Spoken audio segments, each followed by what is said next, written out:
Yo, what is going on, everybody? It's Jose. We've got a wild one brewing in the tech world today, a real clash of the titans. Elon Musk, the guy who bends reality with tweets and spaceships, is now locked in a heated battle with a Brazilian judge. Musk is straight up accusing Judge Moraes of breaking the law, calling him a dictator and a fraud, all because the judge suspended X, formerly Twitter, in Brazil. We're talking accusations, legal battles, and potential global ramifications. You're not going to want to miss this, so buckle up as we break down the 5 key points of this escalating conflict. All right, so to really understand the heat behind Musk's words, we got to rewind a bit, look at the backstory, and see how all these pieces fit together. This isn't just some random judge deciding to mess with Elon. There's a whole lot more simmering beneath the surface, a complex web of legal and social issues. Judge Moraes has been on a mission to crack down on misinformation and hate speech online, something that's become a global issue, right? His efforts are part of a larger movement to clean up the digital space. He's been using his authority to hold social media platforms accountable, and that's put him directly in Elon's crosshairs before. This isn't their first clash, and it likely won't be their last. Remember when Musk took over Twitter and promised to make it a free speech haven? That was a bold move, but it came with its own set of challenges. Well, that didn't exactly fly with Moraes, who saw it as a potential breeding ground for the very things he was fighting against. The clash of ideals was inevitable. Now add to this the fact that Brazil has been grappling with its own wave of politically charged misinformation, stuff that has real-world consequences. The stakes are incredibly high. Moraes has been under immense pressure to address this, and some argue he's been given a lot of leeway in how he does it. His methods have been both praised and criticized. So when issues arose with X, formerly Twitter, not fully complying with content moderation requests, Moraes didn't hesitate to drop the hammer. His actions were swift and decisive. He's been accused of overreach before, but this time he went straight for the jugular, hitting Musk where it hurts. His wallet and his image as a champion of free speech. The financial implications were significant. This move was a shot across the bow, a clear message that even Elon Musk isn't above the law, at least not in Brazil. It was a bold statement. And let's be real, Musk doesn't back down from a fight, especially when he feels personally attacked. His defiance is almost legendary. So yeah, this is far from over. The battle lines are drawn and both sides are gearing up for what promises to be a prolonged and intense showdown. Okay, so let's get into the juicy stuff. Musk's accusations. And trust me, he didn't hold back. This wasn't some carefully worded statement from his PR team. This was pure, unfiltered Elon going off on X, formerly Twitter. He called Moraes a dictator, straight up, no hesitation. He accused him of exceeding his authority, of basically running a kangaroo court when it came to X. But he didn't stop there. Musk went on to call Moraes a fraud, implying that his motives for suspending X had nothing to do with protecting Brazilians and everything to do with silencing dissenting voices. He even hinted at corruption, suggesting that there might be more to this story than meets the eye. Now, whether these accusations hold any water is a whole other debate. Musk is known for his, let's say, creative interpretations of the truth when it benefits him, but regardless of their validity, these accusations carry serious weight. We're talking about the world's richest man, someone with a massive platform and influence, directly attacking the integrity of a high-ranking judge in a foreign country. This isn't just some online spat. This has real-world implications. Musk's words could potentially undermine Moraes' authority, fuel distrust in the Brazilian legal system, and even incite unrest among certain groups. And Musk doesn't shy away from a good Twitter storm. He knows how to stir the pot and get people riled up. So, yeah, these accusations are explosive, to say the least. Chapter 3, Brazil bites back the law, free speech, and what's at stake. Now let's dive into the legal quagmire at the heart of this whole mess. The situation is far more complicated than it appears on the surface. Suspending a platform like X, formerly Twitter, in an entire country is a huge deal, and it raises a ton of legal questions. The implications are vast and multifaceted. Brazil's constitution does guarantee freedom of expression, but it also allows for restrictions when it comes to protecting individuals and democracy. This duality creates a legal gray area. The question is, where do you draw the line? How do you balance the right to free speech with the need to protect society from harm? Moraes argues that X became a breeding ground for hate speech, misinformation, and even calls for violence, especially in the lead-up to and following Brazil's recent elections. The stakes were incredibly high. He claims that the platform wasn't doing enough to moderate this harmful content, and that his actions were necessary to protect public order and prevent further unrest.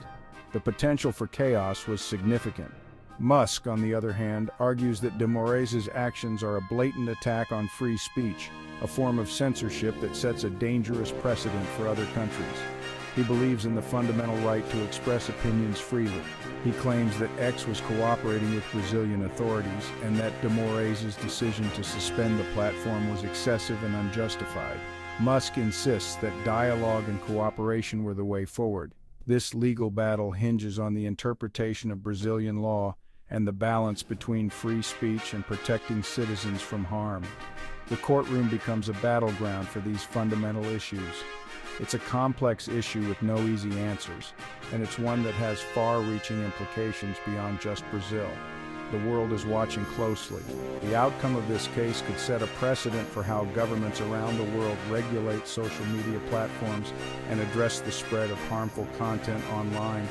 The stakes are global, and the consequences could be profound. Chapter 4X marks the spot Brazilian silence, tech on edge. Okay, let's talk about the real-world impact of all this. Imagine waking up one day and your go-to platform for news, connecting with friends, even organizing protests is just gone. That's the reality for millions of Brazilians right now. For many, X, formerly Twitter, wasn't just a social media app. It was a lifeline, a vital tool for communication and information sharing. This suspension has silenced countless voices, disrupted businesses, and left many feeling cut off from the rest of the world. And it's not just about the inconvenience. This has real consequences.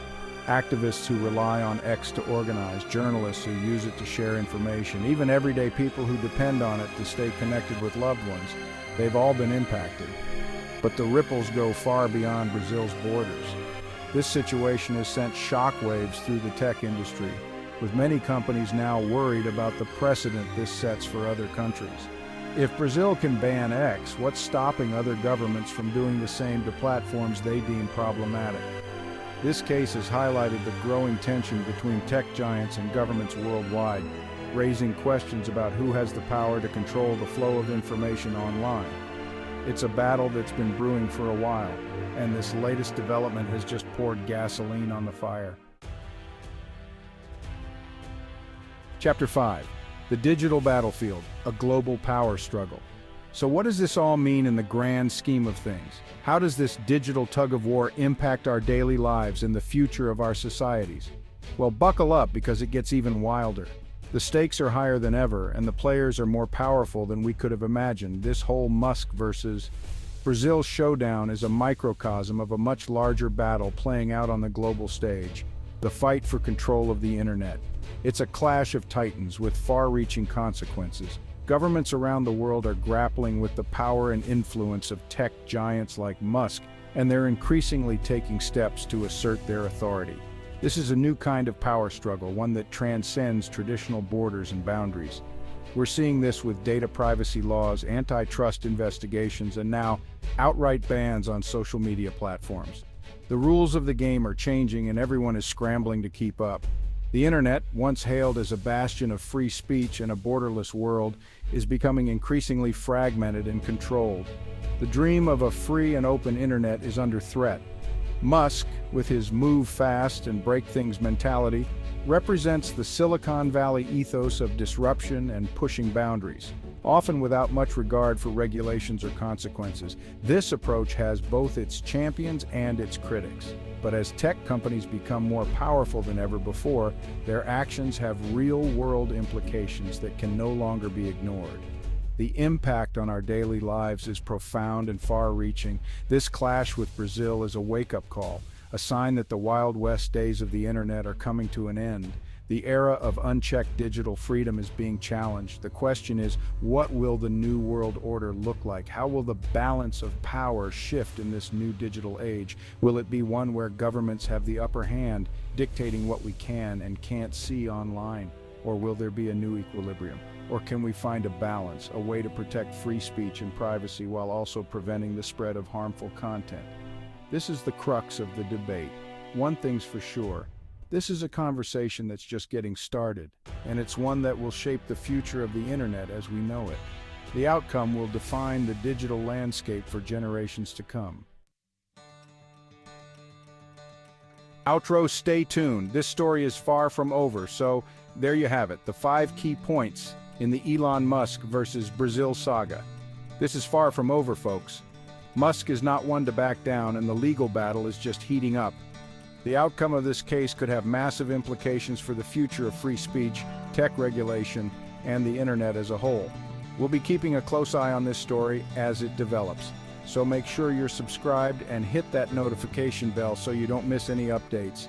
And hey, while you're here, why not drop a like and let me know your thoughts in the comments? Do you think Musk is in the right? Is the Brazilian judge overstepping his boundaries? Let's discuss.